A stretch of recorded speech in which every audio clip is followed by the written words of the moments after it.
We thought we'd start our video today on a little road trip. We're in Summit, Mississippi. It's actually Sunday right after church hours, and they're not really open with their downtown and with their antiques, but we knew that.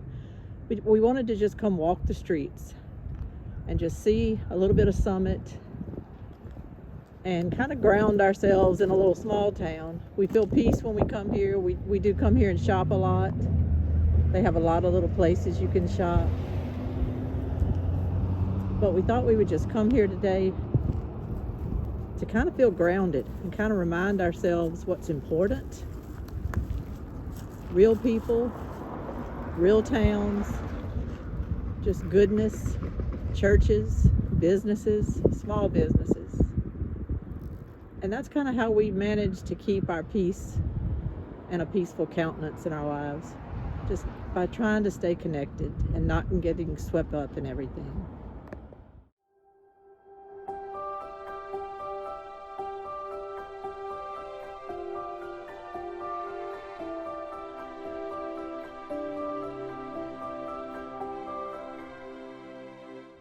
We just wanted to come walk here this evening. We knew they were going to be closed. We knew that it's shut down today on this Sunday afternoon, but we thought this would be a good place to just come talk about how to find peace in your life so that you can be the best parent or grandparent you can be to your grandkids and your kids.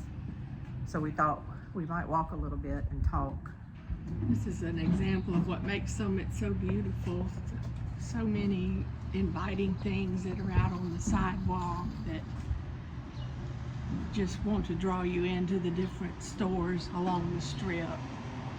Summit's just a beautiful little hidden gem in southwest Mississippi that started a town revitalization a number of years ago.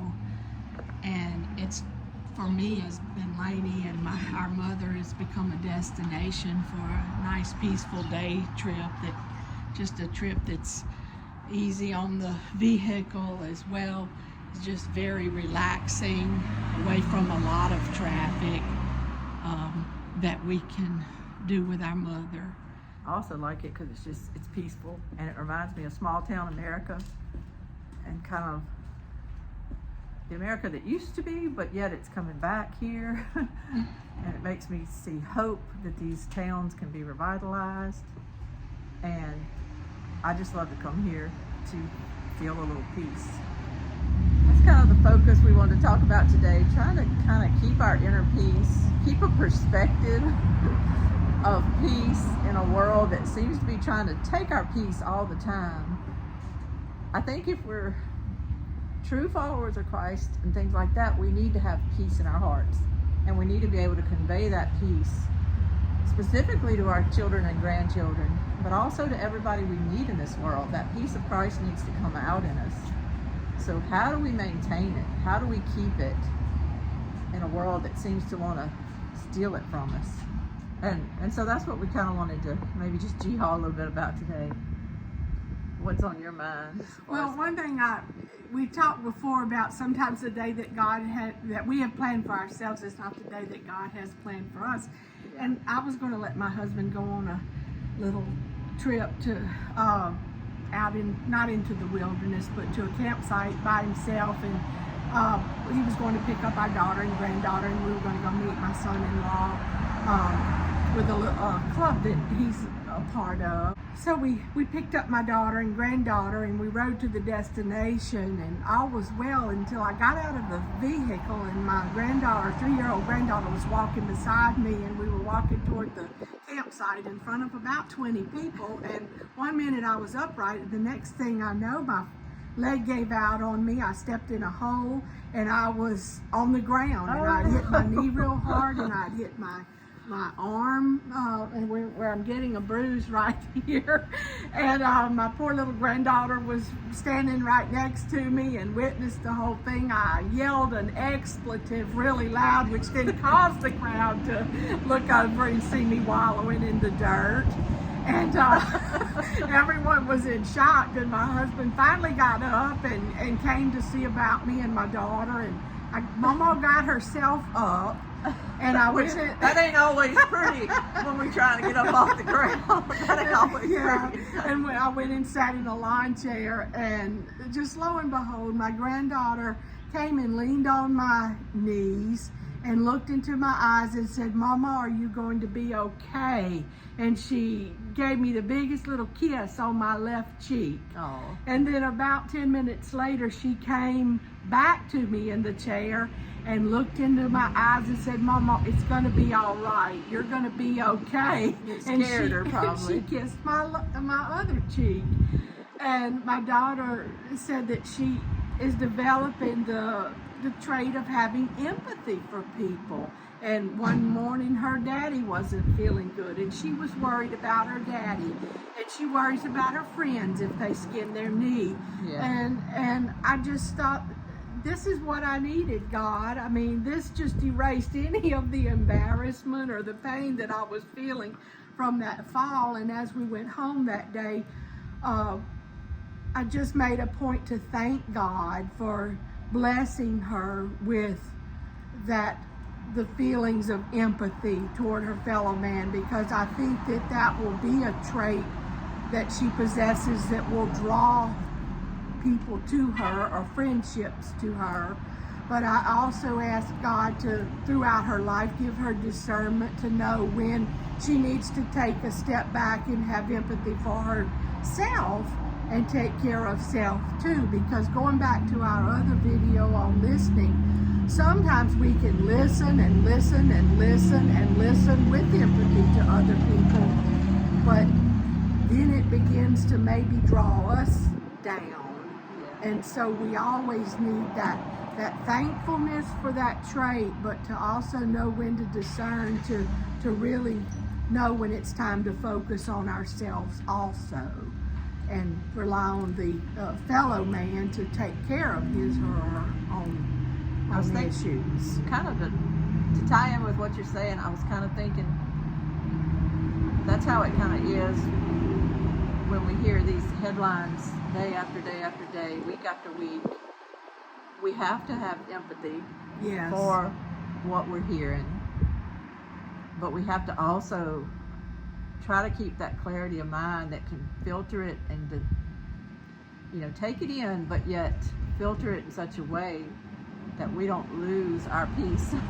Right. And we can feel for someone. I cry. Sometimes I'm getting ready in the morning and I hear something terrible, and there goes my makeup. Yes. I start crying, and you take it with you during your day.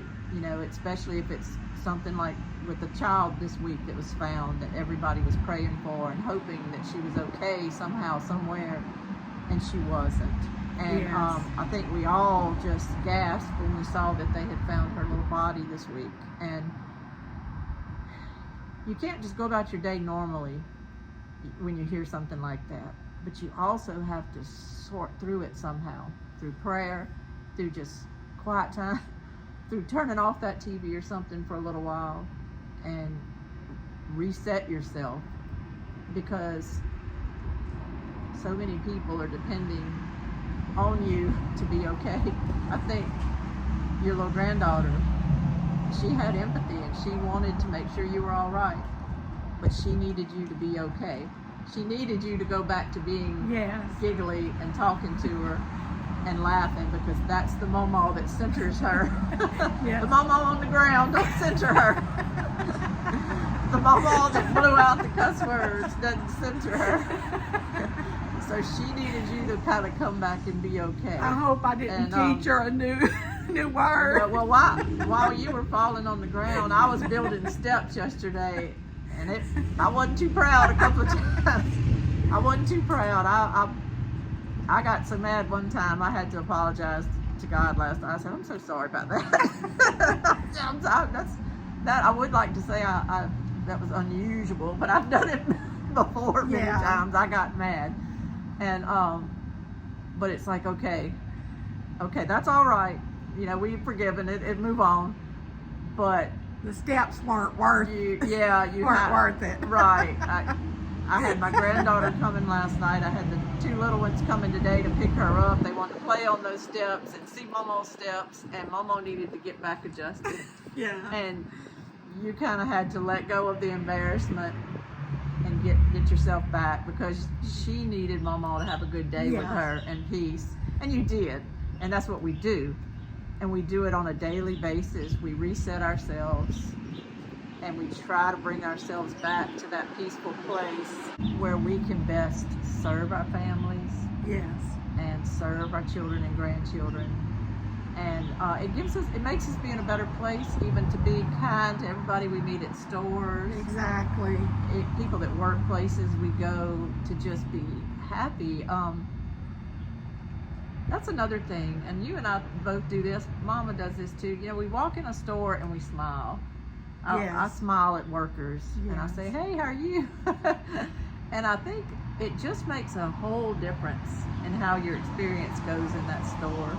And I'm hoping it makes their day a little better. Yes. And I appreciate their help, and I tell them how much I appreciate them. Thank you so much. I appreciate you. You know, and people don't get to hear that a lot. And I think when you walking somewhere with a peaceful countenance and you're smiling and you're giving off this aura of hope and love, I think people pick up on it really quick.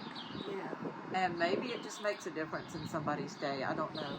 Hopefully it does. Hopefully you'll never know, but at least you know how you acted. Yeah. You know, and that's what I tell my kids sometimes. At least, did you act in a godly way? And that's all that really matters. If someone has been mean to them in return, or vice versa, well, what did you do in that situation? That's all we can do. And in terms of facing bad news every single day, I've said this before, all I can really do at this point in time is work on what's in my own little orbit and do something good for somebody in my orbit, whether it be at work or at home or extended family, except, whatever. And pray for those near and far that are experiencing the negative.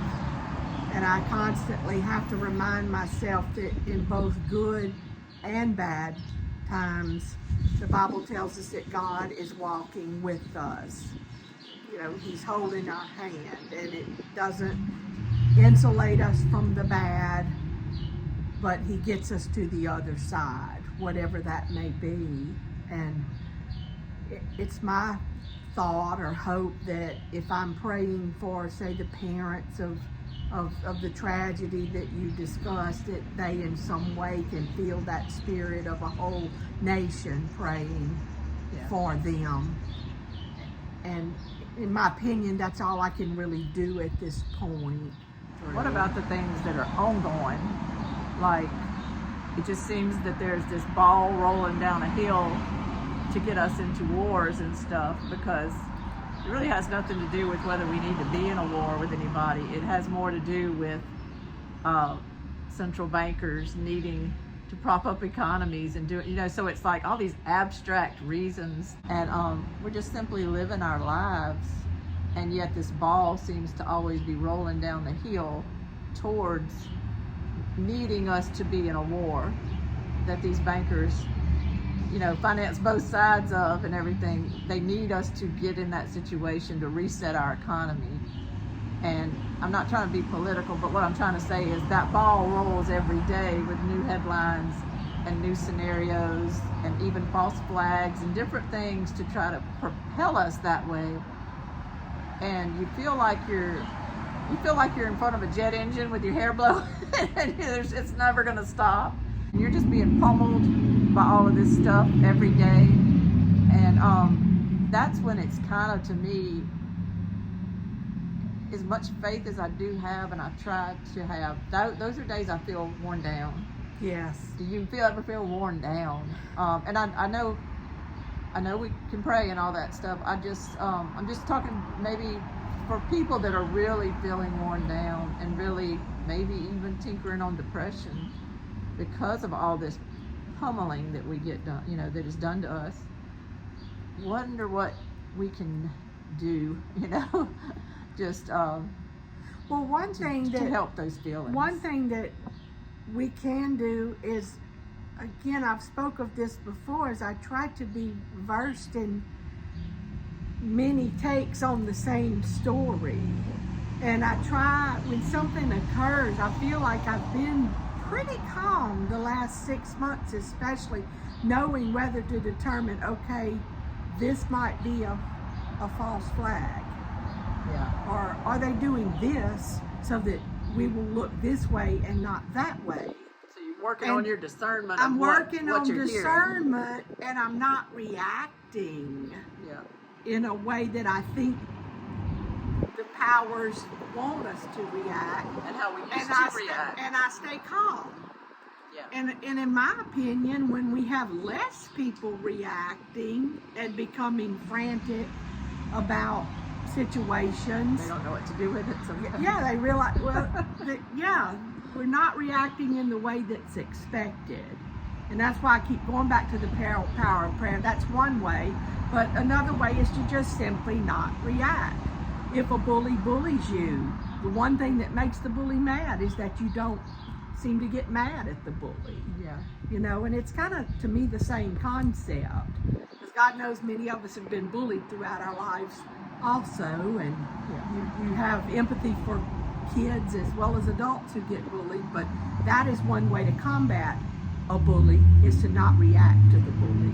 And I'm trying not to react to things. I'm trying to, I go into situations and I might hear someone else reacting, and I let them finish, and then we may then lead into a discussion. Okay, is this real or is it not? And how should we look at it? And more times than not, we both agree to not react anymore. Or then it calms the situation calms down. situations down, and that's all we can do. But Sometimes people just need to talk about it. And Yeah. I think maybe that's if they be open to talking with people about it without immediately saying, you're this, I'm this, we're oceans apart. Right. Just say, well, we're all concerned about our country. Let's just talk about it. Right. One thing, we discussed this in our little videos we did, part 1 and part 2, on ideas for our channel. And we haven't actually done a episode about this yet, but I've been enacting it. In one of my ways to combat all of this pummeling that we can't seem to stop is I've just started praying individually for some of the people that bother me the most. Right. And I will tell you who I've prayed for. I spent about 3 weeks praying every night for Klaus Schwab. Yes. I didn't love him. No. I didn't love him. It was a hard concept for me to understand. You always hear Jesus loves everyone, and we go, oh yeah, that means he loves me. Well, it also means he loves the people we don't love. And that was hard for me to, it's like hit me like a ton of bricks one day. I'm like, as much as I cannot stand certain people, Jesus loves them and like wants them back. They're with Jesus, him. they're God's creation, whether... Yeah, and when I realized, well, think about it. They have huge platforms. They have many, many people that listen to them. What better souls to turn to Christ and come back to Christ than some of these people who are doing not so Christ-like things a lot. And so I spent 3 weeks praying for Klaus Schwab every night, praying for his peace in his life, for him to just slowly, just slightly even look toward Christ, and I knew Christ would meet him right where he was at. Yeah. I prayed so many little nuances for his soul, and I do not agree with anything he does or anything, but I also have found that I don't hate him as much anymore. I look at him as my little prayer buddy now. Well, you have to eliminate the hate in your heart Yeah. for someone, for your own salvation. Well, which leads me to my next. Well, can I say, okay. after you said you were praying for that person, do you know that a week or two later, I read an article saying the organization of which that person was affiliated was just getting very upset because their plans just weren't working out. I didn't see that, but woo! All right. That doesn't mean they aren't going to regroup. I said, don't maybe care. Annie has something to this. Have you heard any headlines like that in a while? No. Woo, we got it. Klaus Schwab, I'm praying for you. Also, here's the next one on my list. And here's who I'm praying for right now. I'm praying every night for Barack and Michelle Obama. Maybe this will go out over the airwaves. Maybe they'll see it. Barack and Michelle Obama, I'm praying for y'all. I'm praying for you every night. I'm praying they have peace. I'm praying they just let egos go and let people live without these goals of transforming our world that aren't necessarily the goals of anyone else but them. Well, that leads me. I pray had for a them. discussion the other day about power and people that seek continuous power, dominion For over. the sake of power. For the sake of power, and I wonder, to what end? We all are born, we all pass away. But while they're here, they want it. To what end has the quest for power satisfied it? And they're obviously not satisfied because people continue to seek more and more and more power. And so when I think of certain individuals like that, the first word that comes to mind is power. To what end? Right. And I've always felt it's like happiness. We are guaranteed the pursuit of happiness. The framers of the Constitution were very astute. We're all guaranteed the pursuit of happiness. But I pursue happiness every day. But if I'm constantly thinking I've got to achieve happiness today, I'm never going to be happy. Or if I don't have it, I'm bad. You're Yeah, in control of and that. that's the same thing You're with in power. control of that. Power to what end? I don't know. I'm not sure. You know, I don't know.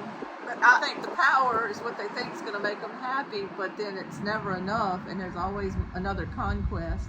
And it doesn't seem to be all about money because they have money. No, and it's they're not control. happy. So I don't know.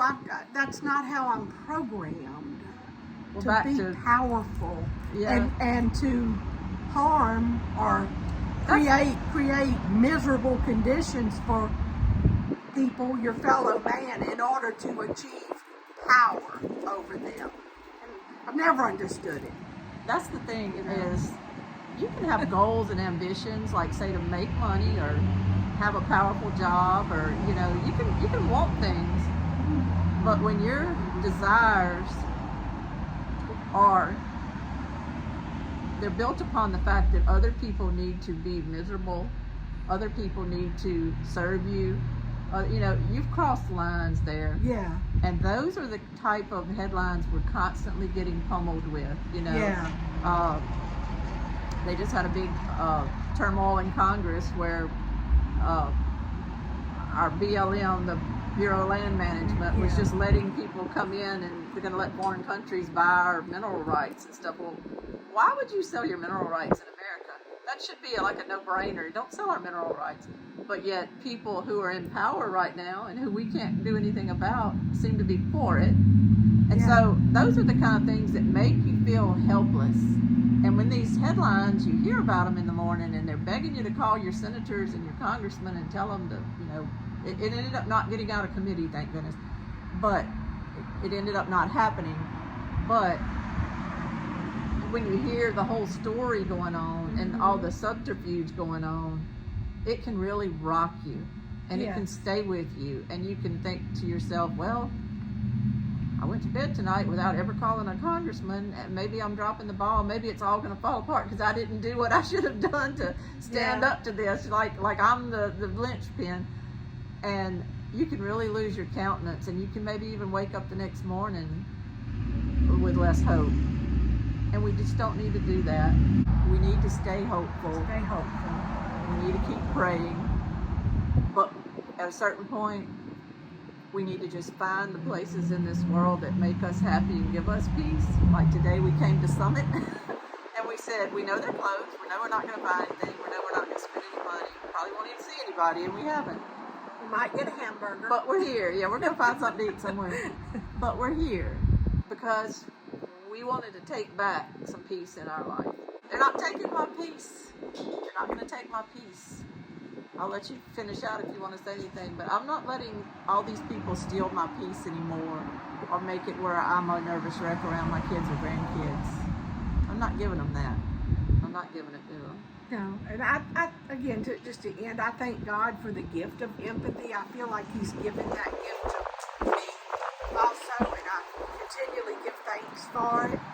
And I try to be empathetic with my local, state, national leaders, and I more than once tell myself, well, maybe they know the big picture, but I also have tried to become more discerning and basically to find news sources, and whether it be videos or news articles, and read as much as you can read on every point of view. Because we're just as smart as they are. I feel like if you are very discerning in that matter, then you can come to your own conclusions about how certain things work or how you should react in certain situations. And I have found it very beneficial not to fly off the handle, not to become full of anxiety, but just to, as you said, sometimes just give something 24 hours and think about it and discern. Yeah. And then you may come to a different conclusion. And 9 times out of 10, my conclusion is not to react. Yeah. Because I think when we don't react and fly off the handle, that's as powerful as a reaction.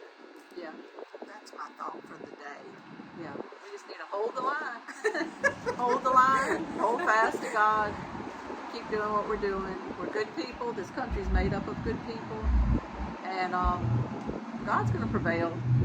The end is done. I'm not worried about the ending. Sometimes the middle part scares me because I have little grandkids that I don't want hurt. I have a son who's draft age. I don't want him to be put in a war that we don't need to be in. So I do have valid concerns, but I know that my job really is just to stay peaceful, to not, like you said, be drug into a big reaction that's going to upset me and my family. And I don't want to be mean to anybody. I don't even want to be mean to my enemies. I don't really want to wake up in the morning being mean to people. I don't think that's of God, and I don't think He wants that in us. And so I want to keep a peaceful countenance, and that's my goal. That's my goal, and just hold fast to that. And try to support local mom and pop businesses like you're going to find in a town like Summit, Mississippi. It's my life goal to support small businesses. Yeah, and little places. And then when you go in there to buy things in these little businesses, they talk to you. They appreciate you being there, and they talk to you. And to harken back to the video on listening, we all want to be heard and listened to. And so the more we can support people, the better. We're going to show you a few little sites over here around Summit, Mississippi. It's just north of Macomb, Mississippi, off of I-55. And it's a beautiful little place. We've been blessed to be here today.